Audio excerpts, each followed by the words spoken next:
I am sitting here today looking at my hands, the wrinkles, the spots of age, and I realize that for 60 years, these hands held everything except what truly mattered. I grew up in the heart of America.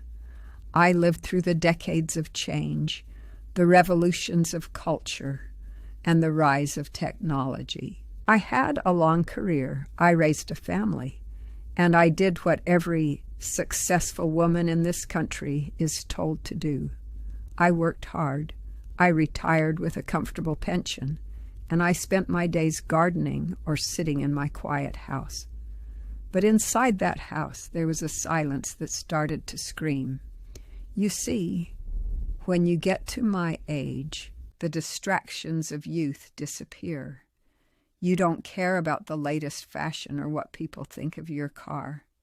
You start looking at the horizon, wondering, is this it? Is life just a series of chores that ends in a grave? Like everyone else here, I grew up fed on a steady diet of fear. To me, Islam was a dark, distant cloud. I saw the images on the news, the fire, the shouting, the covered women I thought were oppressed. I thanked God I was born here, in the land of the free. I thought those people were trapped in a desert of ignorance. Then the images from the Middle East began to fill my screen again. But this time, I didn't see what the news anchors wanted me to see. I saw an old woman, someone my age. Her house was gone. Her grandchildren were gone. She was sitting on a plastic chair in the mud. I waited for her to collapse. I waited for her to curse her fate. But she adjusted her headscarf with a dignity I had never seen in any queen. And she said, Hasbunallahu wa ni'mal wakil. Allah is sufficient for us, and He is the best disposer of affairs. I felt a chill run down my spine. What kind of power is this? I have a soft bed and a full bank account, and I tremble at a cold breeze. She has nothing, yet she stands like a mountain. I decided at my age that I was tired of being told what to think. I went to the library and got a copy of the Quran. I remember holding it in my lap for a long time before opening it. I was afraid. I was afraid it would be full of hate. I opened it to the beginning.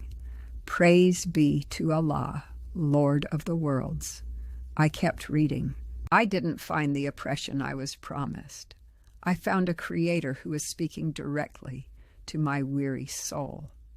I read about the prophets, Noah, Abraham, Moses, and Jesus.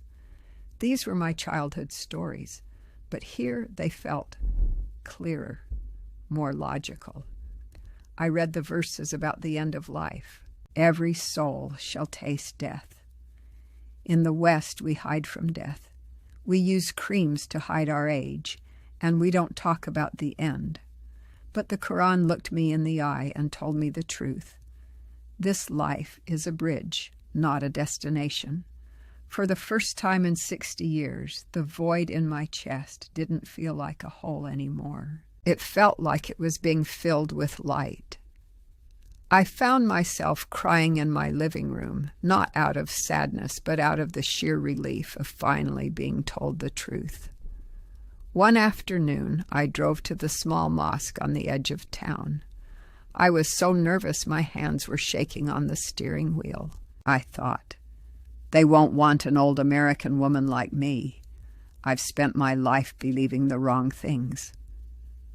I walked in, and the silence was different from the silence in my house. It wasn't lonely. It was peaceful. A young woman came up to me. She didn't look oppressed. She looked radiant. She took my hands and asked if she could help me. I said, I've been reading your book, and I think I've been a Muslim my whole life. I just didn't know the name for it. When I took my shahada, when I said those words, I felt decades of dust being washed off my heart. I felt like I had finally come home after a very, very long and exhausting trip. But then, as I sat with these sisters eating dates and drinking tea, a bitterness started to mix with my joy. I looked at their kind faces, and I felt a heavy grief for my parents, who passed away without knowing this. I felt grief for my friends who are still lost in the modern world, drinking themselves to sleep to forget their emptiness. I took out my phone. I didn't care how I looked, no makeup, just my old face and the truth. I recorded that video because I couldn't keep it inside. I have a question for you, I said, my voice cracking. To every Muslim who was born into this, why didn't you tell us? You have the most beautiful secret in the world. You have the answer to the loneliness of the human soul. You have a direct line to the Creator that doesn't require a priest or a middleman. Why did you let us live in fear of you for so long?